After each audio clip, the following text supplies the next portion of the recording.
Good Wednesday morning, everybody. Chris Allen with your weather podcast for this October 28th.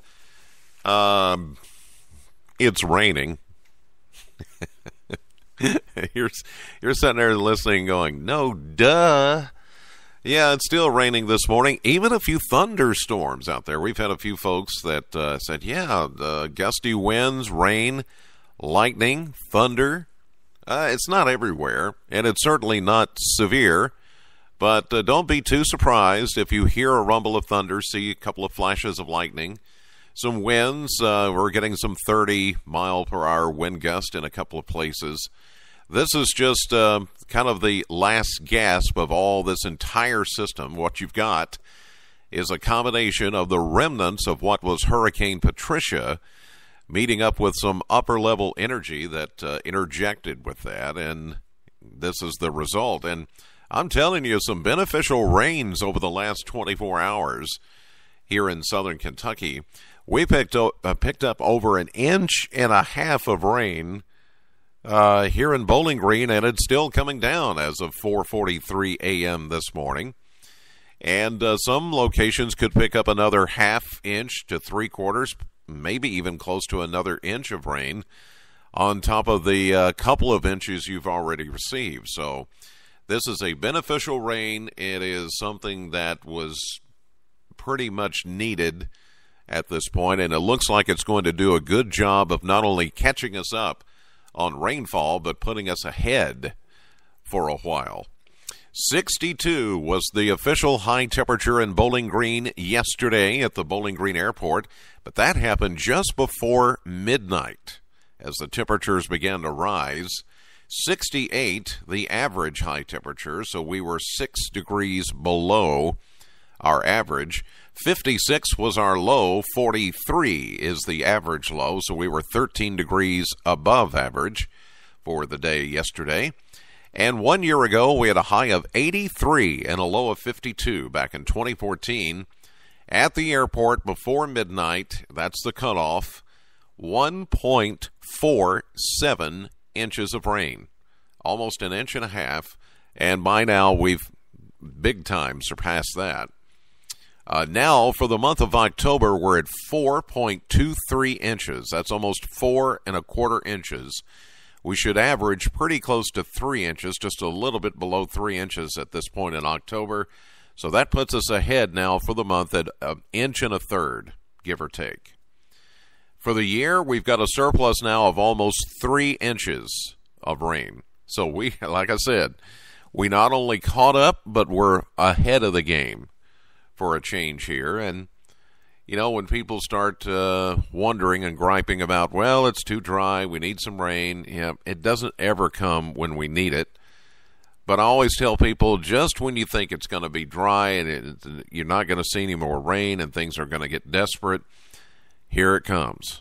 I mean, here's a good example of that. Texas, for the longest time, we're in a drought. We're in a serious drought. It's global warming. It's climate change, and it's all changing. We're never going to get the rain. What did they get? They got more than enough rain. Same thing out west all summer long. All we heard was the heat, the drought, and yes, it was serious. What are they getting now? Rain. So it's, folks, this has always happened ever since the world has been here. It's not anything new. And for anybody else that tries to throw out the scare tactics of climate change and global warming, and it's our fault because we're driving cars and we're using hairspray and all that other junk, they're trying to scare you into sending them money, funding for their research projects, quote unquote, so that they can continue to scare you to death. I mean, this world has been here a lot longer than us. These things that we look at are just generational. And if you could only look at the span of time that we've been here on this earth, it's very, very small, a speck. And it's just, sometimes it's difficult to even just wrap my head around how gullible some people can be when they hear these things. And of course, network news and all the media that's out there they just throw this stuff out there like it's fact. Yes, there is science behind a lot of what's going on, and I believe in science. Science is necessary, but it's not always the truth.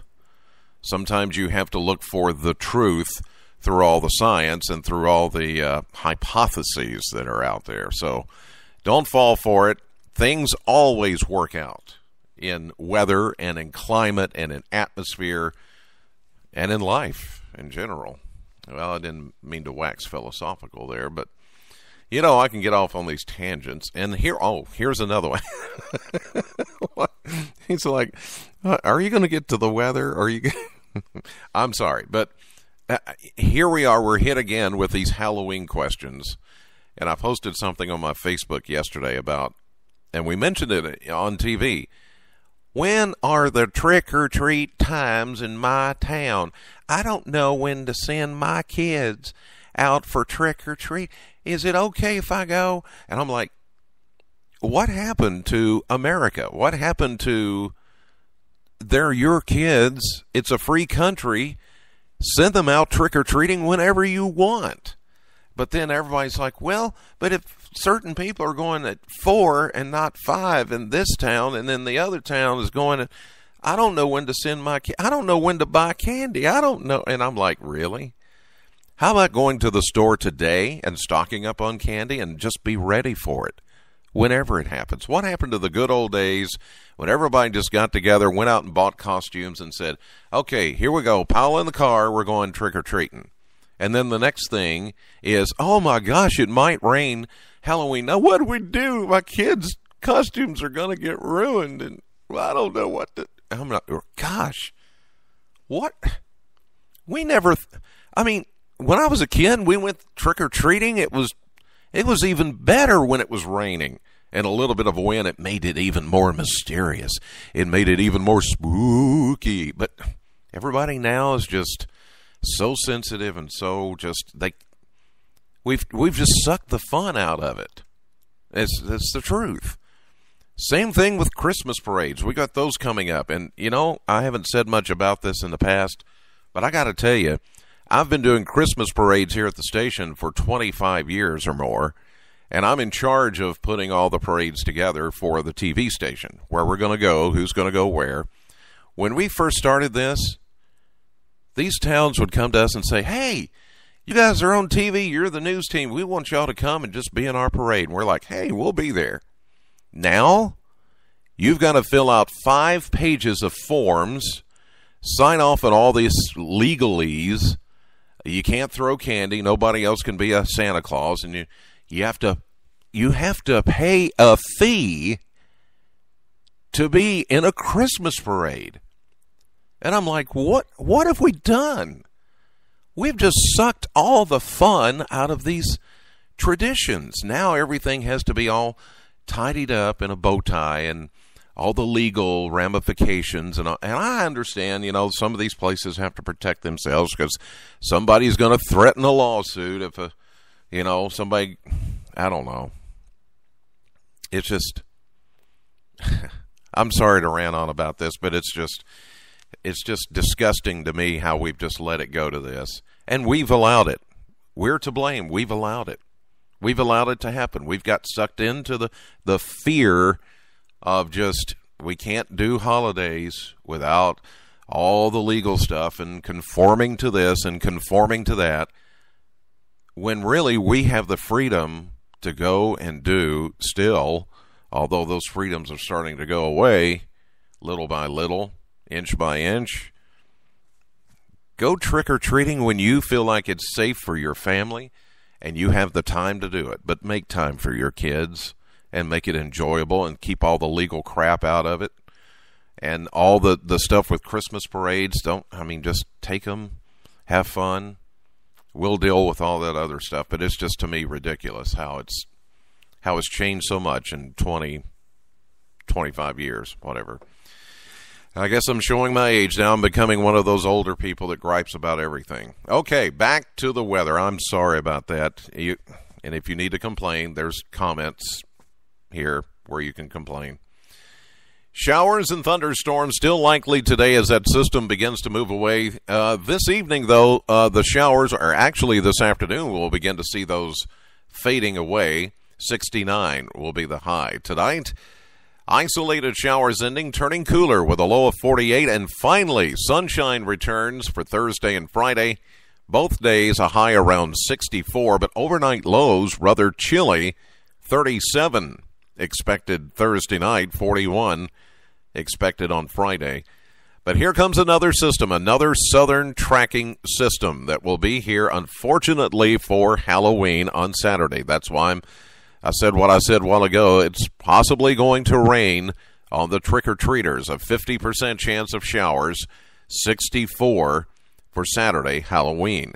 Sunday, the first day of November, 50% chance of showers, 68. As daylight saving time comes to an end, that means we fall back 1 hour. As you need to set your clocks back 1 hour Saturday night before you go to bed. We're going to continue with a 50% chance of showers on Monday, and a little bit warmer, 71. And Tuesday, which is Election Day in Kentucky, we'll see a mostly sunny, warm 75. All right. That's going to do it, believe it or not, for this edition of the podcast. God bless you, as always, for putting up with me and for just listening. I appreciate you podcast listeners so much. You're my dedicated cherub of just good people. Thank you. Thank you for giving me that opportunity to get that off my chest. I'll see you later today, 5:30 a.m. Kentucky, 11 a.m. midday. Then later today, my radio show, Classic Hits, Sam 100.7 from 3 to 7, the Chris Allen Radio Show. In the meantime, for the latest updates, download the WBKO app or go to WBKO.com.